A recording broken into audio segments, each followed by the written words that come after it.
Quinto ano, tudo bem? Aulinha de quarta-feira, dia 18 de agosto.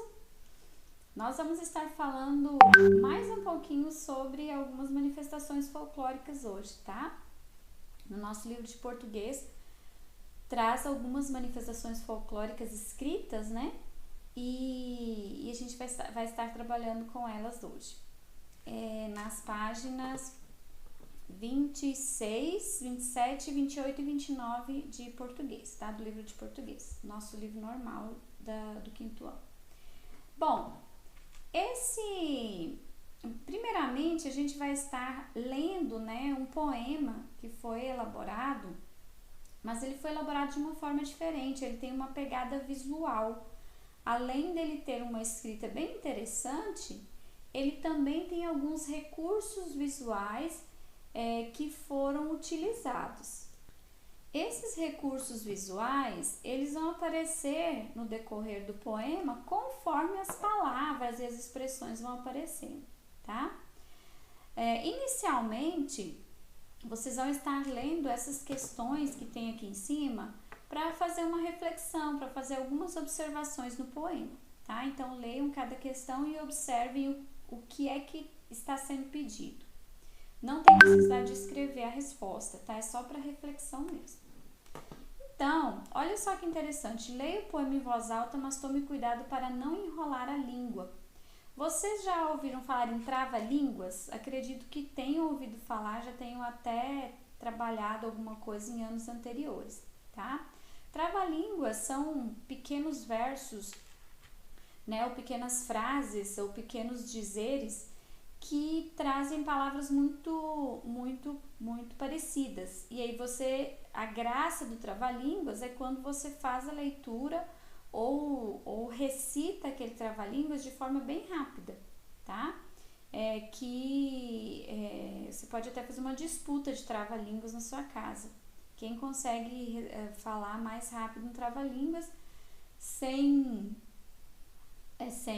bobear, né, na pronúncia de alguma palavra, tá? Então, esse poema tem a ver com isso.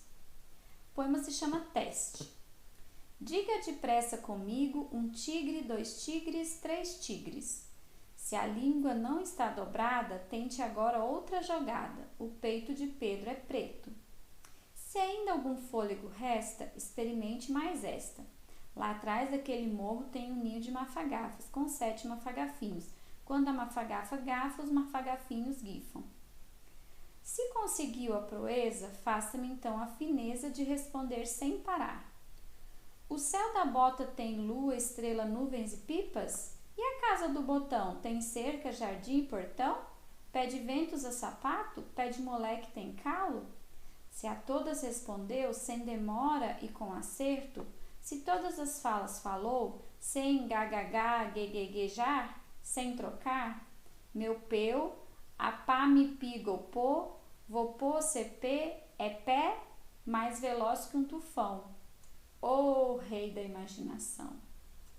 Então, esse é o poema. Vocês podem ver que tem adivinhas nele, né? Tem a língua do P, tem trava-línguas, tá? Então, ele utiliza algumas manifestações folclóricas na composição dele. Depois que vocês fizeram a leitura, então nós vamos para as questões, tá? Releia a primeira estrofe do poema. Que brincadeira oral aparece nessa estrofe? Há outras brincadeiras como essa no poema? Quantas há no total? Tá? Então, eu falei, né, desse tipo de brincadeira que utiliza a repetição de palavras parecidas e vocês vão estar respondendo sobre isso. 2. Quem escreve um texto é chamado de autor. A autora do poema Teste é Ângela Leite, mas a voz que se expressa no texto e que faz várias perguntas não é a dela. A voz que se expressa no poema se parece com a de uma criança que fala com a mãe ou um artista popular que faz desafios ao leitor. Letra B. A linguagem usada no poema é descontraída e divertida ou ela é séria e informal? Leia as quadrinhas a seguir. Então, aqui nós temos 2 quadrinhas. Letra A. Sou pequenininha do tamanho de um botão, carrego papai no bolso e mamãe no coração. Dizem que sou lento, narigudo e pesadão, mas memória igual a minha garanto que não há não. Em qual dessas quadrinhas a voz que se expressa corresponde a de um animal? Qual é esse animal? Letra B, de quem é a voz que se expressa na outra quadrinha, tá? Então, quem vocês acham, né, pelas características de cada uma das quadrinhas que é a pessoa que está falando essa quadrinha, tá? Damos o nome de eu poético ou eu lírico à voz que se expressa em um poema. Um autor pode escrever um poema expressando-se como um adulto, uma criança, um animal ou até mesmo um objeto, tá? Então, na escrita, né, de poemas, principalmente, as pessoas podem assumir outros personagens, né? Basta usar a criatividade. Então, sobre essa parte do eu poético, a quem o eu poético se dirige no poema? Ao leitor, a um amigo, a alguém que está participando de um concurso? Aquele poema do início, né, que nós vimos. Além dos trava-línguas, o poema apresenta uma brincadeira popular conhecida como língua do P. Veja essa brincadeira nos versos abaixo. Meu peu, apá, mi, pi, gopô, vopô, cepê, é pé. Observando as sílabas destacadas em laranja e em vermelho, tente explicar como funciona a língua do P. O que você observou, né? Como que ela funciona, essa língua do P que foi utilizada nesses versos aqui? Letra B. Como ficariam esses versos se tivessem sido escritos sem a língua do P? Se nós tivéssemos tirado a língua do P, que seriam o P, o pá, pi, pô, pê, pé, o que falaria, o que sobraria aqui? O que a gente poderia estar escrevendo do que sobrou, tá? Aí vocês vão escrever tudo aqui embaixo. Letra C. Agora é sua vez. Junte-se a um colega e tente falar estes versos no texto Menino Senhor usando a língua do P. Como nós não estamos em sala de aula para estar juntando e falando para um colega, vocês vão estar falando para alguém ali na casa de vocês, a mãe, o pai, um responsável, um irmão, tá? Então, vocês vão estar lendo esse verso aqui, tentando utilizar a língua do P nele, tá?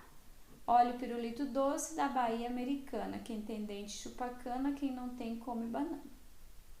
Número 6. Outro tipo de desafio proposto no poema traz as seguintes perguntas. O céu da boca tem lua, estrelas, nuvens e pipas? E a casa do botão tem cerca, jardim e portão? Pé de vento, sapato, pé de moleque tem calo?